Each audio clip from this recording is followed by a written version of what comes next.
Hi friends, TRIPS and ചാറ്റ്സിൻ്റെ പുതിയൊരു informative വ്ളോഗിലേക്ക് എല്ലാവർക്കും സ്വാഗതം. നമ്മളിന്ന് ഇവിടെ ഡിസ്കസ് ചെയ്യുന്നത് വിസിറ്റ് വിസ എടുത്തിട്ട് കൊണ്ടുവരുമ്പോൾ എന്തൊക്കെ കാര്യങ്ങളാണ് ശ്രദ്ധിക്കേണ്ടതെന്നാണ്.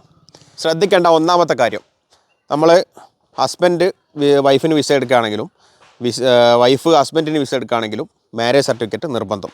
ആ മാരേജ് സർട്ടിഫിക്കറ്റ് ഇന്ത്യൻ എംബസിയിൽ നിന്നും അതുപോലെ തന്നെ നോർക്കയിൽ നിന്നും അറ്റസ്റ്റ് ചെയ്യണം.